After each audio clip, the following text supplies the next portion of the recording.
Hi, my name's Glenn Roseberry, and welcome to our YouTube channel, Glenn in 10. I thought today I'd do something a little bit different. I'm going to show you around just a little bit.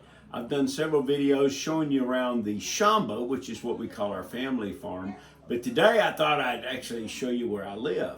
Before I do, let me share with you that I live in a house that we think is about 25 years old, and it's made out of just regular wood. It's rather rough hewn, as you can see some of it here. And the locals actually, I know this sounds crazy, they actually paint it with oil and let the oil dry and soak in. This keeps the insects from eating it.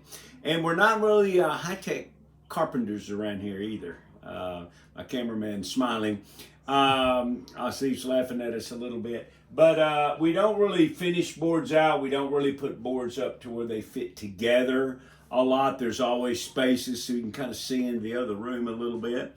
And that's also true with our outside walls. So sometimes what we do is we'll put foam or cardboard up to keep the wind from blowing inside and keep the dust down a little bit. But for now, I want you to step into the part of the house I live in. There's 3 rooms here. There's one where we have a desk and we store a few things. We have a kind of an open area here in the middle where we have a sofa and some chairs and a table, and got a few things here like where we keep our water to drink out of and all. And then I really live in this one room here, this one part of the house. I'll let Asif follow me in here as I show you my room.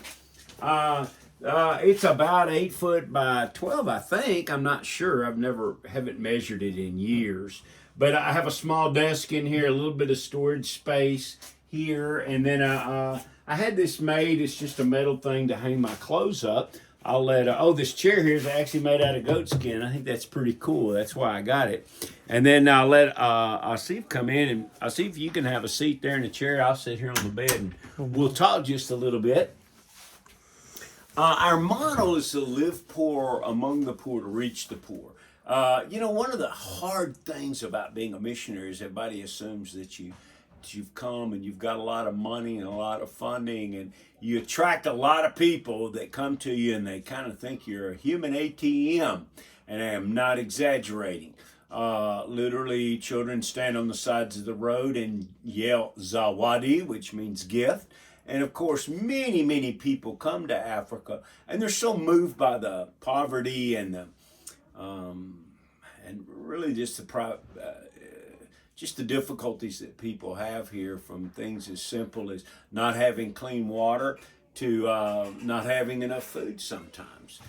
They're so moved by it that they just feel compelled to do things. And so, I've got friends that love just to give away candy, and they just love to pass things out to everybody. And so you have to understand, when you come to Africa, they're used to a lot of people that come from the West being super generous with their things, with personal things. And so as a result, they kind of view us as Santa Claus. So you're just going to come and bring a bunch of gifts and give a bunch of things away. It's really kind of baffling to them, because they don't understand why you would do it, and then they don't understand why you don't do it all the time.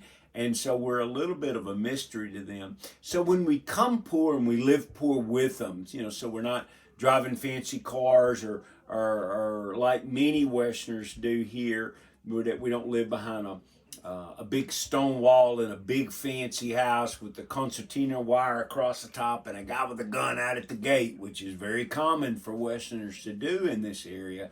When we don't do that, they kind of stop and look. In my case, where I actually live in a home just like they would live in, it really causes them to pause and think maybe this is a different kind of Westerner. And of course, that's exactly the effect I'm looking for. I've got a lot of missionary friends that came here to this country and were immediately focused on by people of all different types of, let's say, character backgrounds, some of which were wonderful men and women that met them. Others purposefully tried to, position themselves in such a way that they could gain something from a Westerner.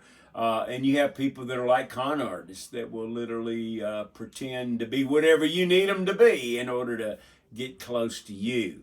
For example, whatever your particular beliefs are, say your denomination or your church or whatever it is, your mission you're coming to promote, they'll immediately say, oh, that's always been their vision. Also, and so they'll latch on to you. So one thing that's kind of great about this simple model is I've literally overheard people saying, don't waste your time, that Mzungu ain't got any money. I heard some people laughing about me one time saying that I couldn't have any money or I sure as heck wouldn't live like them. Well, that's exactly the effect I'm kind of going for, is to live just like the people I love and serve. For one thing is I'm doing life with the people I serve, so there's no walls between me and them. Sometimes, let me assure you, I wish there were. I don't have a lot of privacy. I have people asking me for things. Sometimes it seems like morning to night, and it's a challenge. And so anyway, by living simply like this and living like they live, some of that goes away. I would tell you it lessens some of their normal attractiveness to me, because I don't look like I have money, because I kind of don't. I actually started this ministry over here, or should I say I came to Africa the first time with my church, sending me with $500 a month.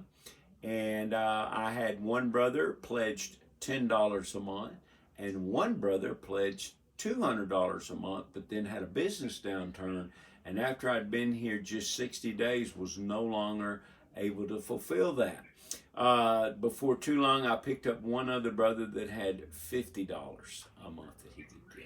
So if you're doing the math here, you can see that in a very short period of time, I was basically doing missionary work on $560. People had told me when I was talking with big missionary organizations that I needed to raise, I know this sounds crazy to a lot of you, but I needed to raise $175,000 before I went to Africa. And the reason is I needed of course, a very nice Toyota Land Cruiser full-wheel drive. I needed a big house. I needed to have a lot of money for my retirement account. I needed insurance. I needed to be able to live in a nice neighborhood with a big wall and to protect myself. And I needed maids and servants, because, it's assumed that you would need all that help, while you were doing the ministry. And, I had met a brother named Mark Carrier in America, and Mark had spent some time over here in Africa, and he asked me if I'd been, and of course I'd been on a short-term mission trip. That's where God moved my heart so much to come over here.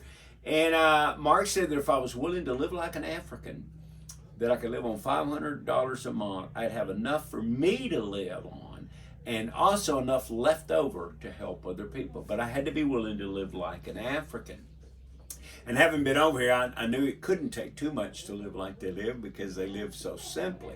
So at the same time I was doing that, I read a great book by a guy named Jim Harris called Venerable Missions that I recommend. And Jim also recommended not coming with a lot of money, but coming really to learn and to kind of be a servant when you first came. Don't come with all the answers, but come really even asking for help. I won't spoil the book, but I recommend that you do read it. And it had a great impact on me. Both Mark's advice that I could live very simply, and Jim's advice that I should live very simply. And so instead of coming with $175,000, I literally came, I think we had about $800 in the account. My church bought my ticket, and I came with $560 a month in income, and I survived. I did quite well. And but I live simply, so let me show you a little more about my place here. We put cardboard up on the interior walls just so that, just simply put, I change clothes and I got a little privacy.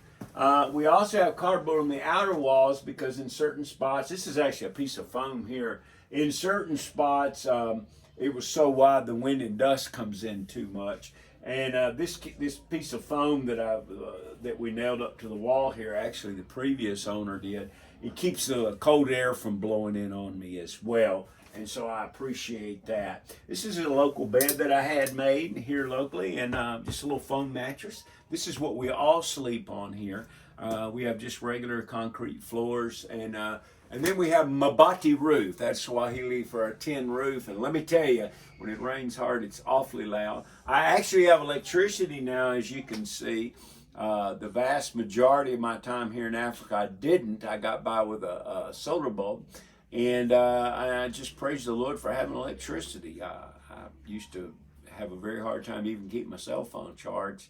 And I certainly got used to going to bed when the sun went down. But anyway, this is where I live. This is where I sleep. And I love it here. I love it here in Africa. And I love living simply this way. People sometimes think I'm crazy. Africans think I'm crazy sometimes for living this way.